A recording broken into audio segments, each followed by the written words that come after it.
I'll kiss the guys and the beautiful women and Trump was back for his first rally since testing positive for COVID-19, and it got a little crazy. So I'm going to play this short clip here just to give you an idea of maybe what he's on. I mean, he's on something, but just check this out. One thing with me, the nice part, I went through it. Now they say I'm immune. I feel so powerful. I'll walk into that audience.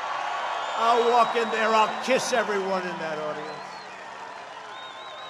I'll kiss the guys and the beautiful women and everybody. I'll just give you a big fat kiss. No, but there is something nice. I don't have to be locked up in my basement, and I wouldn't allow that to happen anyway. I wouldn't allow it to happen. Okay. What's happening? I think the steroids that he's being shot with are also doubling as Cupid's arrow there. I'll kiss the guys. I'll kiss the beautiful women. Oh, my God. All right.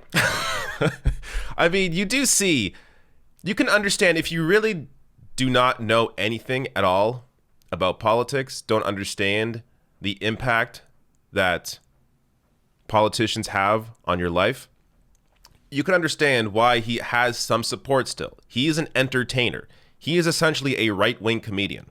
That's what Trump is. That was entertaining. Me as somebody who hates him, that was entertaining.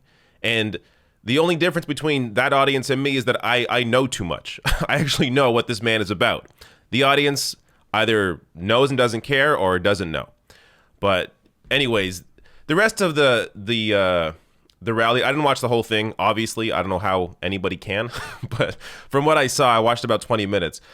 It was just the same lies that Trump's been telling the entire time. Nothing new there. But I do want to quickly go over just the state of the country. So this is daily new confirmed COVID-19 cases per million people. This is the rolling 7-day average. And you see here just the difference. The U.S.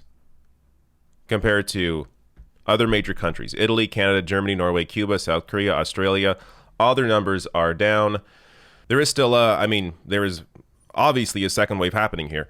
In Germany, Italy, Canada, we are seeing a second wave. But it's nowhere near. I mean, the U.S. still isn't out of the first wave. So, yeah, this is Trump. Now, to go over some other stuff here, the eviction crisis, we're looking at an estimated 30 to 40 million people in America at risk of being evicted. And of course, Trump is doing nothing to help these people, and in fact is making it worse. As this was from Friday, in a little noticed late Friday update, the Trump administration said that landlords could start eviction proceedings. Adobe update. Thanks for interrupting. Could start eviction proceedings against tenants even while a federal eviction ban is in place. So this is from the Washington Post. I'll link to this below the video. You can read the article yourself. But here, there is so much going on that it really is, it's impossible for me anyways, as an individual, to cover it all, to even know it's all happening. So this is just one of the many things, one of the many ways that the Trump administration is not only not helping people, but actually hurting people during this time. Also, the constant attempts to take healthcare away from Americans. On November 10th, a week after Election Day, there's going to be Supreme Court challenge to Obamacare, which is why they're trying to push Amy Coney Barrett through right now to become a Supreme Court justice to overturn Obamacare, which would strip away people that have pre-existing conditions. You would no longer be covered, ripping away healthcare for 20 million people. And by the way, people that have COVID as well, that's going to become a pre-existing condition. So if you had COVID, that's going to be something that, if you had that, you will not be covered. So understand that Trump has no healthcare plan. I mean, I don't know how many times I got to say this, but he's discussed, my healthcare plan will cover everybody, don't worry. He's had no healthcare plan for 5 years. He discussed having a healthcare plan before he was elected. He still, for 4 years, has presented no healthcare plan.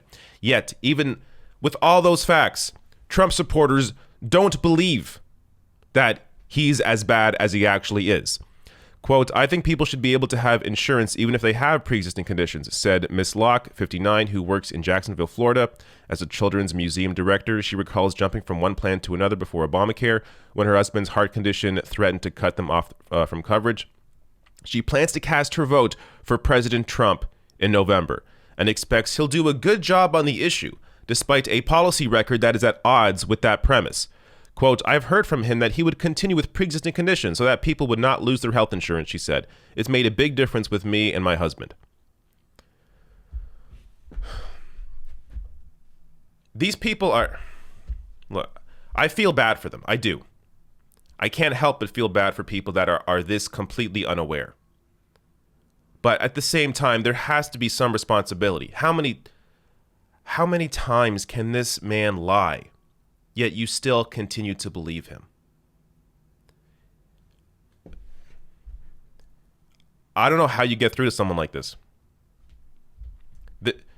Their life improved with Obamacare. Trump has been trying to get rid of it over and over and over again. The Supreme Court challenge is another example of that, yet still, they think they're going to be protected. It's stunning. One last thing here. Also, I mean, there are so many. The Trump admin has so many different ways that they have been impacting the lives of people, but one of the most important institutions that have been under attack is the voting itself, democracy itself. So this is from Texas. In a late night ruling, the Fifth Circuit Court upholds Governor Abbott's order that limits counties to one mail-in ballot drop-off location. 3-judge panel, all Trump nominees, says Abbott in fact expanded access to voting by allowing drop-offs before Election Day. Here they are doing whatever they can to limit people's ability to vote. One ballot drop-off per location, or per district, or sorry, per county. How does that make any sense whatsoever? Unless you are trying to limit people's ability to vote.